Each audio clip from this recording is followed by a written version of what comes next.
Komið sæl, nú hefjum við Kastljós. Þeir Stefán Bogi Sveinsson og Halldór Högurður áttu í erfiðleikum með einföldustu hluti til að mynda heimilisverk, skattframtöl og ýmis auðveld verkefni í vinnunni sem myndu ekki vefjast fyrir flestum. Þeir voru báðir settir á lyf sem notað gegn ofvirkni og athyglisbresti og við það jukust lífsgæði þeirra verulega og verk sem áður voru flókin urðu leikur einn. Stefán Bogi og Halldór gagnrýna báðir harðlega þau áform stjórnvalda að hætta að niðurgreiða þessi lyf og þeir verða gestir okkar í þætti kvöldsins. En fyrst það viðtal við Stefán Boga og Halldór Högurð sem þurfa framvegis að borga fullt verð fyrir lyf sem gerbreyttu lífi þeirra. Verið þið velkomnir í Kastljós. Takk fyrir. Skulum kannski byrja á þér, Stefán. Segðu okkur frá því hvernig þú varst áður en þú byrjaðir á þessum lyfjum. Ég bara átti gríðarlega miklu erfiðleikum með að skipuleggja mig, forgangsraða verkefnum og halda einbeitingu, klára verkefni. Og þetta gat verið bæði í vinnu, það var sérstaklega áberandi þegar ég var í skóla og ágerist síðan í rauninni þegar ég fer inn á vinnumarkaðinn. Og svo náttúrulega var maður gleyminn, maður var að gleyma fundum, maður var að gleyma þegar maður átti að sækja konuna og svona ýmis atriði sem gerðu að verkum að maður var kannski ekki þægilegastur í samskiptum, hvorki í vinnunni í einkalífi. Og það áhrif á skapið líka? Já, þetta, það er rauninni, ég var frekar bara uppstökkur á eðlisfari, einhverjum sérlega heima fyrir, að það svona, einhvern veginn, maður gríðarlega snöggur upp á litlu tilefni, gagnvart kannski fólki sem sískildi, stendur mann næst. Og engar sérstaklega rökrannar ástæði fyrir því, bara mikil hvatvísi í samskiptum almennt. Og þetta svona, ég held að þetta hafi klárlega komið niður á þeim sem næst standa manni. Já, fannstu fyrir þessu lengi? Varst að finna fyrir þessu alveg frá því þú varst barn eða?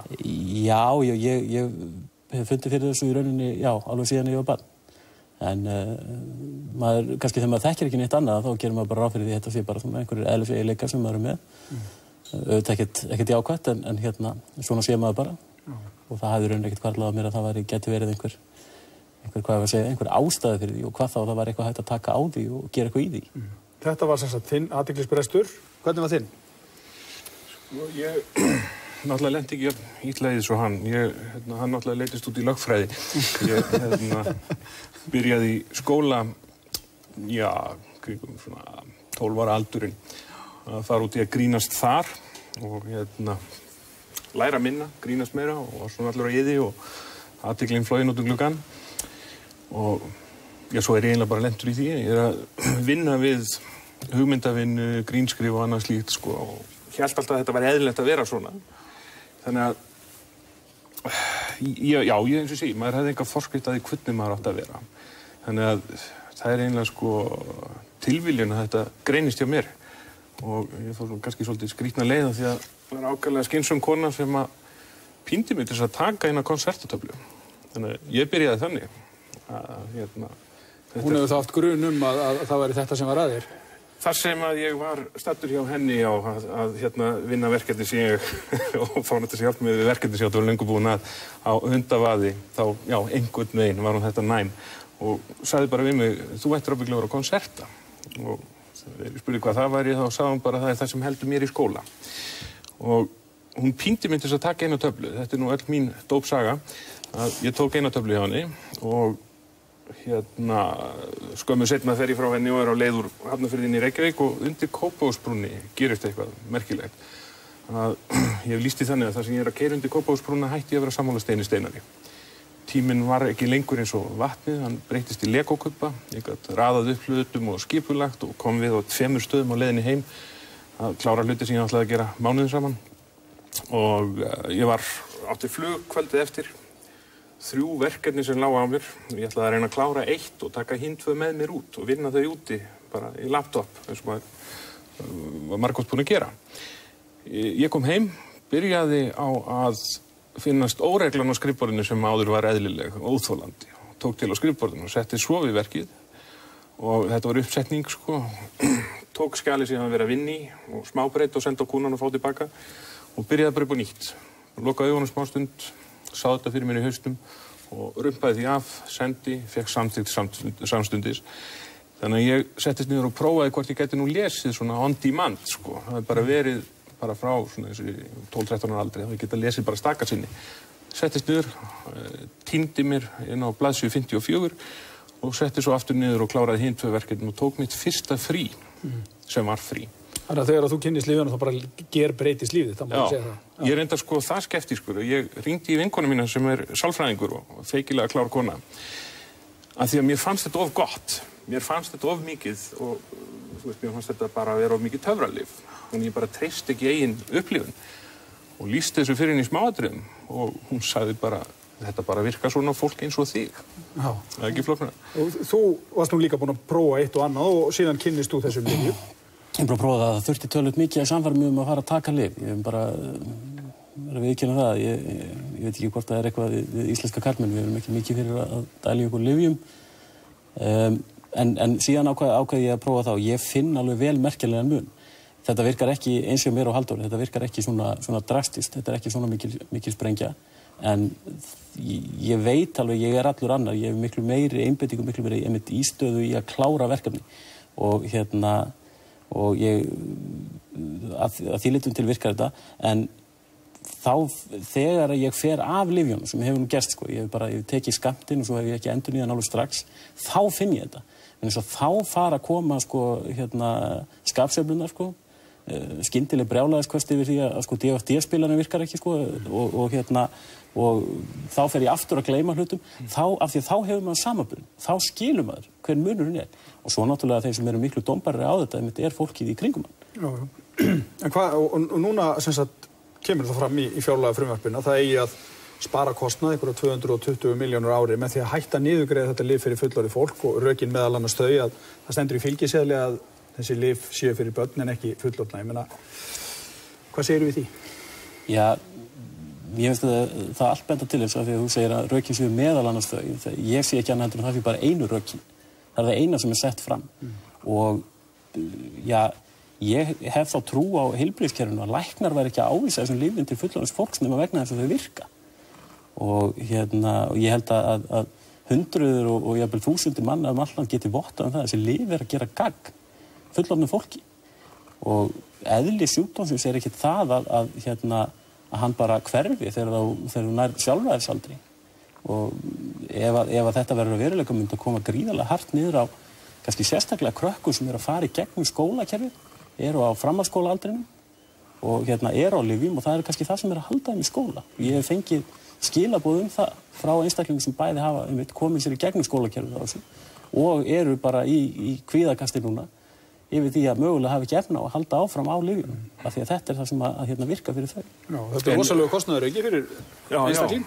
Já, en ég komin í það aðstöðu í dag, ég get þetta en það kannski ekki allir. En mér skilst bara, eða mér heyrðist og þessu sem ég heyri út undan mér að þetta sé tæknilega þýði að við séum ekki til. Og nú var forsetafrúin að segja frá því í blaðum daginn að hún hefði greinst í fyrra eins og ég. Og ég held að þessi búið að ganga á nógum áföllum svo að sök sér ef ég ekki til og raunverulegur en ef við erum ímyndað forsetafrú líka þá það nú enn eitt hrunið á einhvern máta sko. Eins og ég segi, ég bara veit hvernig þetta virkar á eigin skinni og það eru lítil atriði eins og að ganga frá skattamálum 6 ár aftur í tíman á þessum 11 mánuðum. Þetta telur og sko, svo bara líka að losna við það sko. Þetta er einhvern veginn þegar maður hefur ekki einbeitinguna og þetta voðalega stórt verkefni þetta skattaskýrsludæmi sem sumum finnst auðvelt, ekki kannski öllum að þú lætur það slæta 1 ár og svo kemur annað ár og þú getur eitt ímyndað sko uppsafnaðan kvíða á 6 árum sko. Þannig að veist, það komið í lag og það bara furðulustu hluti sem maður að laga sko ár aftur í tíman. Og ég þá að borga skatta en ég ætti kannski að fá eitthvað tilbaka en ég kannski hætti bara aftur. En þetta óskaplega, sko, ég lýsti í að ég orðið alveg óskaplega sár þegar ég sá þetta vegna þess að það sem rauninni mitt verið að segja það að bara lyfin get ekki að því að stendur ekki í seðlinum og þau virkja fullorðið fólk, þá getur þau ekki virkað þar alveg sé ekki réttlætanlegt að niðurgreiða þau og sem þýðir þá að það sem við erum að glíma við, það sem ég og Halldór erum að glíma við að skilaboðin frá stjórnvöldum eru þau að við höfum ekki rétt á að fá neina aðstoð til að berjast það sem hrjáir okkur og mér finnst bara að vera mjög lítið gert úr því og þetta mjög mikið hjartarsmál vegna þess að þetta hefur verið erfitt. Það hefur verið erfitt að glíma við það í gegnum alla skólagönguna, í gegnum alla vinnuna, að mistakast aftur og aftur og aftur og aftur. Að standa ekki undir væntingum, að bregðast yfirmönnum, að bregðast fólki sem að reyna að þjónusta, að bregðast fjölskyldunni sinni.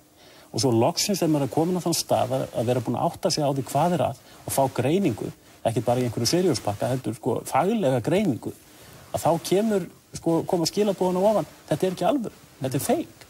Og það bara, ég get ekki sætt mig við að það sé eðlilegt að þessi hópur sé tekin út og strikaður út. En hvað, haldið það geti haft áhrif á þarna, það sé einhvern veginn undirliggjandi þó að kom ekki fram að það hægt að misnota þessi lyf og það hefur mikið verið fjallað þau í því samhengi, þau gera mikið gagnsumum en aðrir misnotaði. Hefur það einhver áhrif á það að ríkið vil ekki niðurgreiða? Finnst ykkur það líklegt? Ég hef grunum að þarna höfum við kosið á þing einhvern sem á bátt með að setja sér í spor annarra og þá kannski okkar feill, en einhverju hluta vegna hefði ég ekki lesið mig í gegnum skýrslu á blaðsíðu, alla leiðina á blaðsíðu 28, en ég fann á landlæknir.is, þar sem sagt leiðbeiningar svona klíníska leiðbeiningar greiningu á ADHD og þar fjallað skammtastærðir fyrir fullorðna og meðferð fyrir fullorðna. Þannig að þarf þessi snillingur ekki að leiðrétta þá landlækni líka.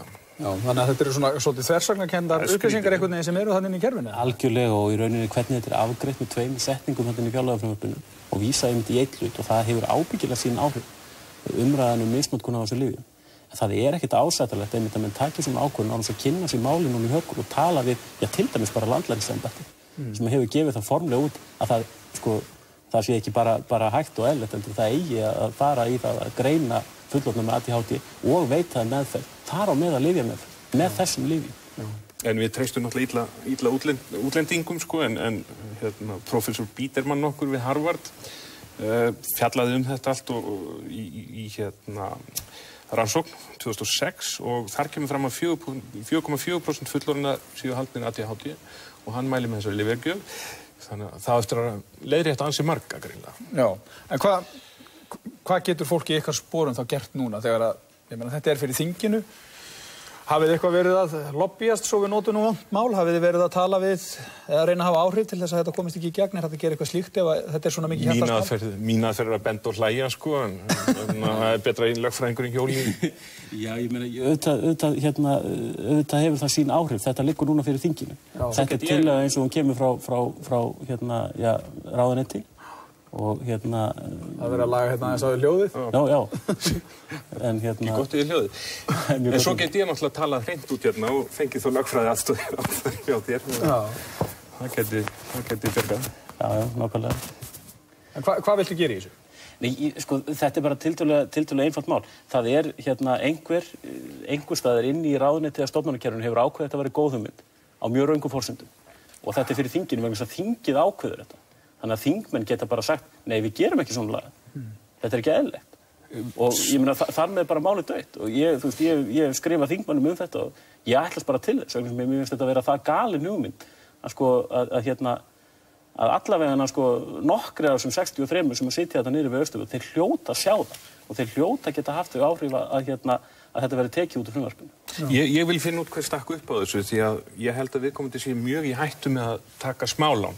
Því að þetta einhver sem að hugsa daginn í dag en ekki morgundaginn.